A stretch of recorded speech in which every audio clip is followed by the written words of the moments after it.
dari dulu memang interest dengan masalah sampah ini. Saya pernah menawarkan juga pada saat era Bupati sebelum Pak Sugiri, tapi kurang begitu ada respon ya. Jadi akhirnya kita melangkahnya ketika pada eranya Pak Sugiri.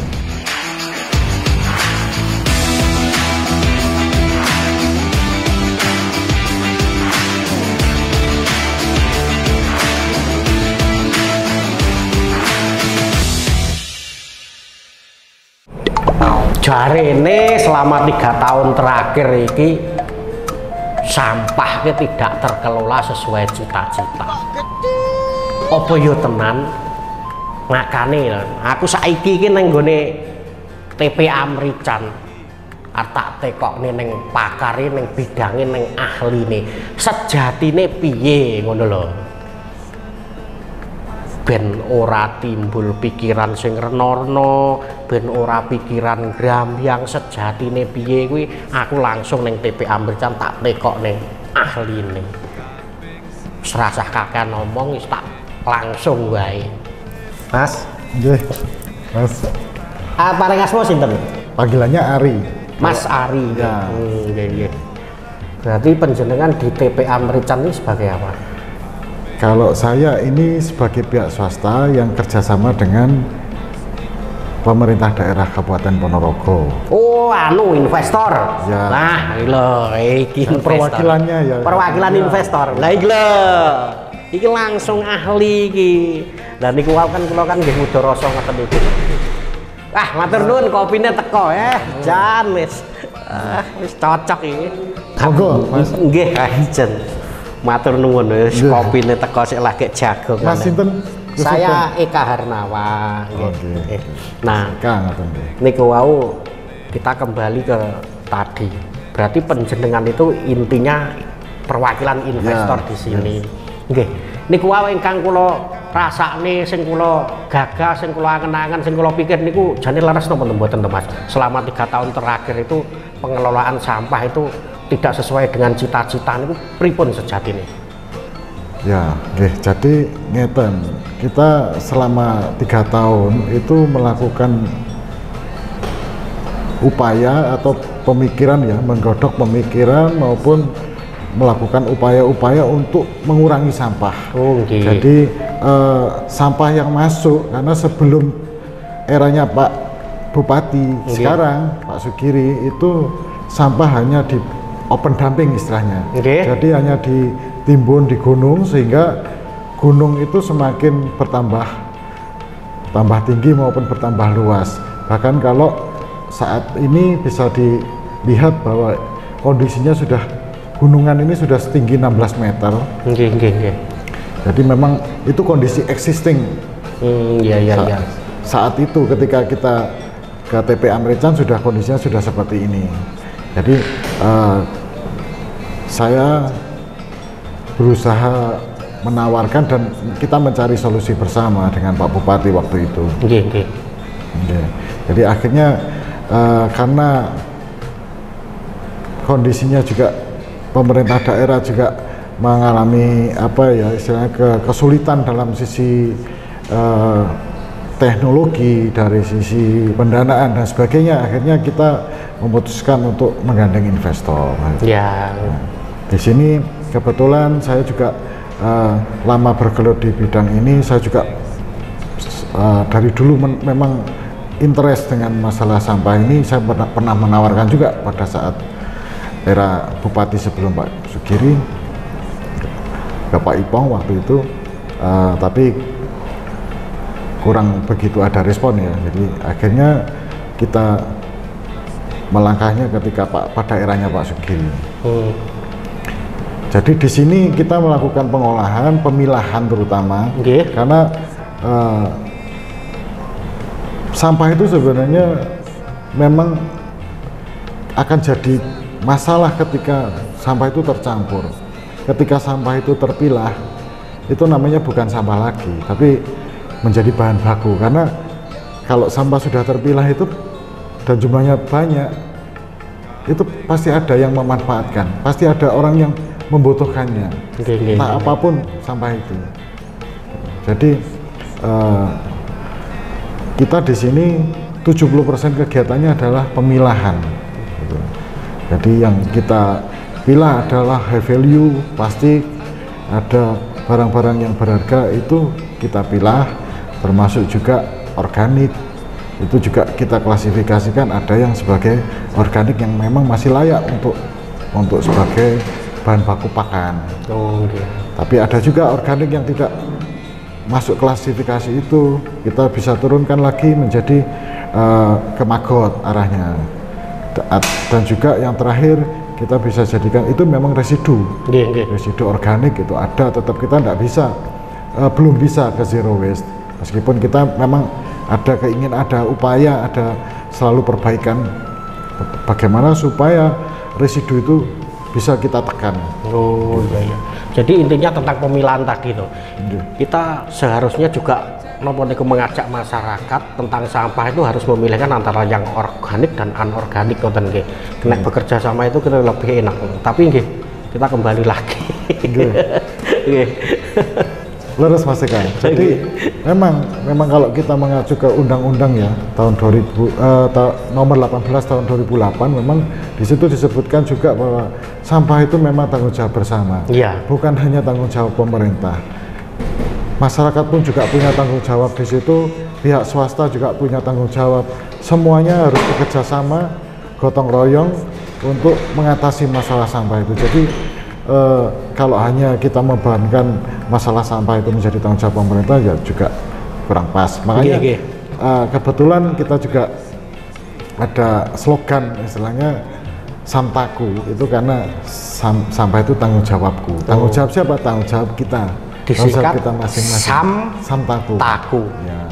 Sampah tanggung jawabku. Lho, udah dirungokne kuwi, dadi aja kurang gua sampah sak karepe. Karena sampah itu merupakan tanggung jawab kita semua. Ngoten Mas Ari. Betul. Misalnya kita tidak bisa mengolah, minimal kita bisa mengurangi dengan cara apa? Dengan cara memilah. Ya, tapi memang kita juga tidak bisa menutup mata bahwa budaya Indonesia itu agak sulit untuk memilah itu. Jadi ya cari gampangnya semuanya dicampur jadi satu, masukkan tas kantong kresek, diikat lagi, bang, gitu. Itu karakter budaya masyarakat kita pada umumnya. Ngapunten Mas Ari, kalau tak ngopi santai mawon nggih, ngobrol-ngobrol ngene. Nek ngeten iki kan sedang entuk pencerahan ndang ayem. Dodo buriger kok ya. Nah, terus di TPA Merican ini kapasitas produksinya niku berapa ini? Oke, pada prinsipnya kalau mesin yang kita install di TPST Merican ya, ini namanya TPST Merican. Jadi kita memang berada di kawasan TPA, kawasannya TPA. Tapi kita ini tempat kita dinamakan TPST Merican. Yang tanggal 10 Agustus 2024 kemarin diresmikan oleh Pak Bupati Sugiri Sancoko. Jadi ini namanya TPST Merican. Yang pada prinsipnya yang kita olah adalah sampah yang dikirim ke kita. Jadi yang mengirim itu ada DLH, DLH Kabupaten Ponorogo, ada juga dari pihak-pihak swasta, dari pondok, dari mana-mana itu masuk ke kita. Ya itu yang kita proses. Kalau kapasitas mesin yang terpasang di kita itu maksimalnya 120 ton per hari. 120 ton per hari. Ya. Tapi sampah kalau hari ini ya yang dikirimkan ke kita antara yang 40 sampai 60 ton per hari. 40 sampai 60 ton gitu. Ya, karena sampah itu memang tidak selalu segitu ya. Seperti di hari raya saya yakin bisa sampai 100 ton. 100 ton itu ya. Di hari raya, di hari-hari tertentu. Memang dinamis lah sampah itu, tapi selalu ada sampai kiamat itu sampah ada. Jadi setiap hari itu selalu ada pengiriman. Selalu ada. Iya. Berarti tadi untuk kapasitas produksinya itu per hari 100 ton ya? Ya mesin, kapasitas mesin. Kapasitas mesinnya untuk pengolahan itu. Ya. Nah terus setelah tadi kapasitas produksinya itu, terus sistem pengolahannya itu bagaimana Mas? Okay. Jadi ini kita kasih gambaran secara sederhana mau ya. Jadi sebenarnya kalau secara ini banyak, tapi intinya pada intinya kita ada pemrosesan secara mekanis maupun secara manual. Jadi secara mekanisnya kalau kita gambarkan urutannya ya karena sampah kita itu, sampah masyarakat itu datang dalam bentuk itu tadi masuk ke kantong kresek dan ditali, otomatis harus kita buka. Kita ada mesin namanya bag opener.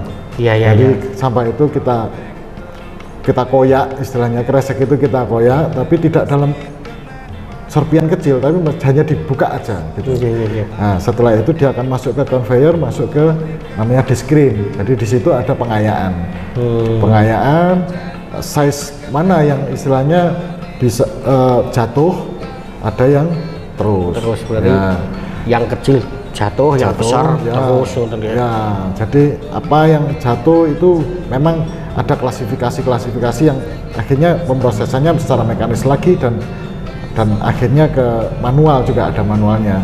Tapi yang terus ini yang sebagian besar mayoritas itu terus itu ada ke manual sorting namanya. Jadi di manual sorting itu manusia ada 11 orang yang di situ mengambil, dan itu sudah kita tentukan apa yang harus mereka ambil masing-masing orangnya.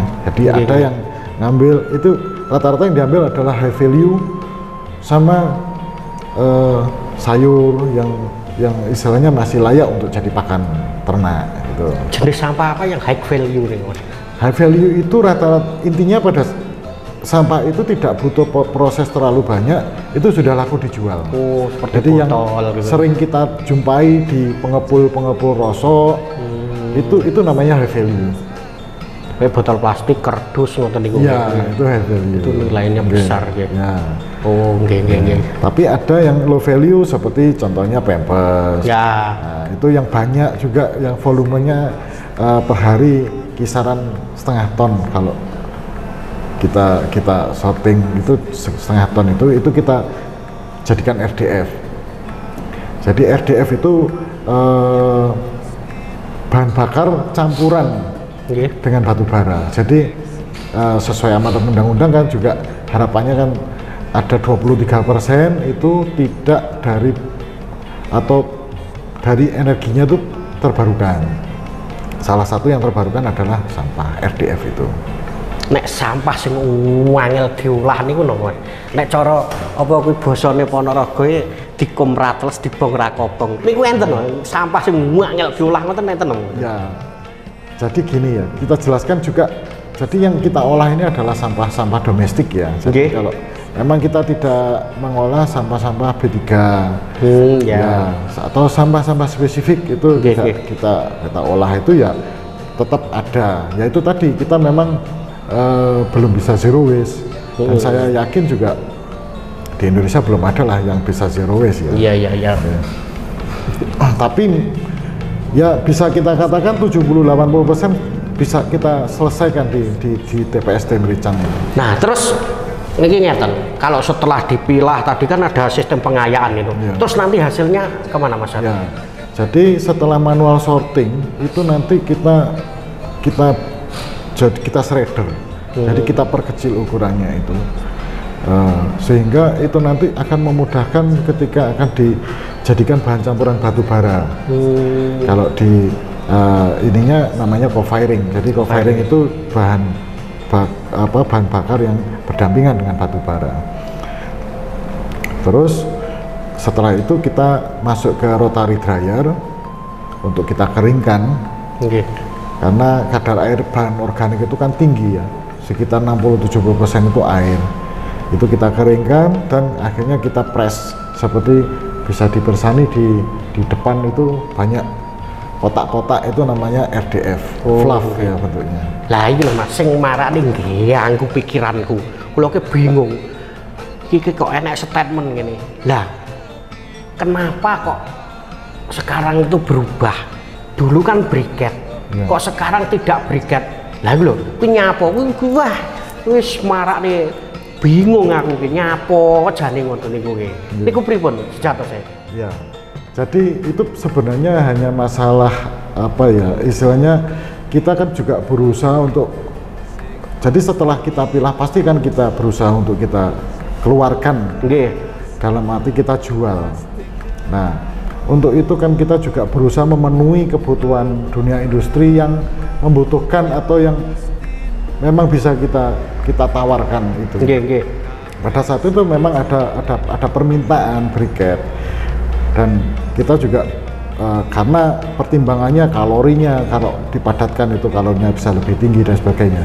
Tapi setelah kita uji coba, kita ada sekitar 1 tahun itu kita uji coba itu untuk memenuhi kebutuhannya, dan istilahnya dari sisi waktu produksi dan sebagainya itu kita merasa kurang pas. Kita nggak bisa, kapasitasnya nggak bisa besar lah intinya, karena ya itu tadi sehari kita bisa terima hampir 50-60 ton, tapi kalau harus di briket dan sebagainya kapasitas kita terlalu kecil, sehingga kita mencari alternatif lain dan akhirnya ketemu ini cukup dalam bentuk fluff, dalam bentuk kotak ini.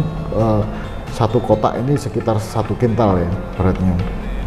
Itu sudah kita bisa ketemu mitra ke pabrik semen, jadi kita kirimnya ke Indosemen. Oh, Indosemen ya, kalau jadi ini intinya aku tuh wis padang, lo wis pun buatan bingung mulai Mas Ari.